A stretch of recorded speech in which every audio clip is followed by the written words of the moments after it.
بسم الله الرحمن الرحيم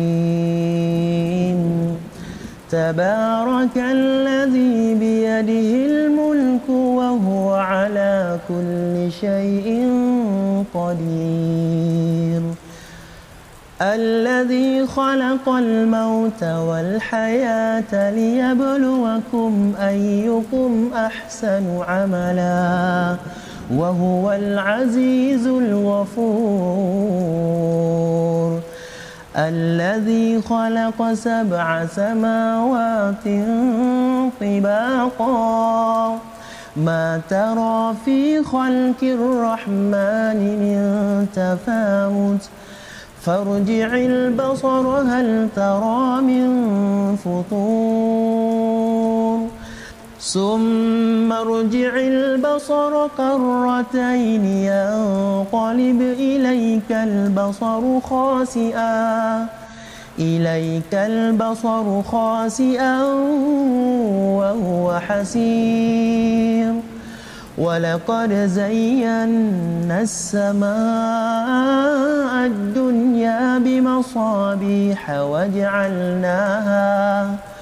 وجعلناها رجوما للشياطين وأعتدنا لهم عذاب السعير وللذين كفروا بربهم عذاب جهنم وبئس المصير إذا ألقوا فيها سمعوا لها شهيقا وهي تفور تكاد تميز من الغيظ كلما ألقي فيها فوج سألهم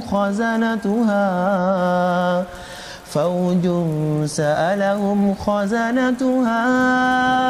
ألم يأتكم نذير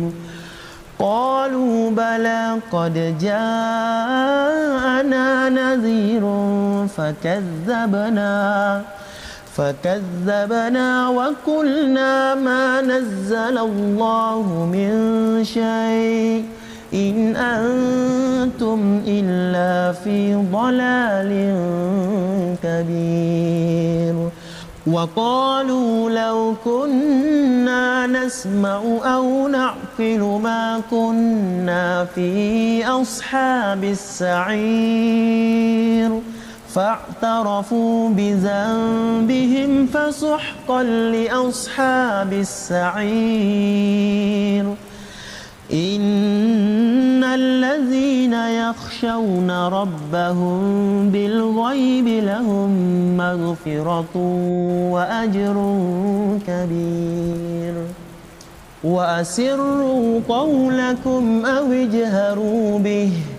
إنه عليم بذات الصدور ألا يعلم من خلق وهو اللطيف الخبير هو الذي جعل لكم الأرض ذلولا فامشوا في مناكبها وكلوا من رزقه وإليه النشور أأمنتم من في السماء أن يخسف بكم الأرض فإذا هي تمور أم أمنتم من في السماء أن يرسل عليكم حاصبا فستعلمون كيف نذير ولقد كذب الذين من قبلهم فكيف كان نكير أولم يروا إلى الطير فوقهم صافات ويقبض ما يمسكهن إلا الرحمن إنه بكل شيء بصير أمن هذا الذي هو جند لكم ينصركم من دون الرحمن إن الكافرون إلا في غرور أمن هذا الذي يرزقكم إن أمسك رزقه بل لجوا في عتو ونفور أفمن يمشي مكبا على وجهه أهدى أمن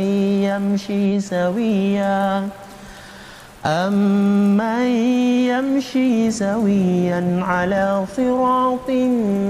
مستقيم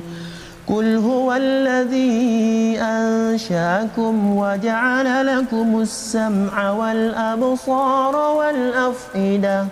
قليلا ما تشكرون قل هو الذي ذرأكم في الأرض وإليه تحشرون ويقولون متى هذا الوعد إن كنتم صادقين قل إنما العلم عند الله وإنما أنا نذير مبين فلما رأوه زلفة سيئت وجوه الذين كفروا وقيل هذا الذي كنتم به تدعون قل أرأيتم إن أهلكني الله ومن معي أو رحمنا فمن يجير الكافرين من عذاب أليم قل هو الرحمن آمنا به وعليه توكلنا فستعلمون من هو في ضلال مبين قل أرأيتم إن أصبح ماؤكم غورا فمن يأتيكم بماء معين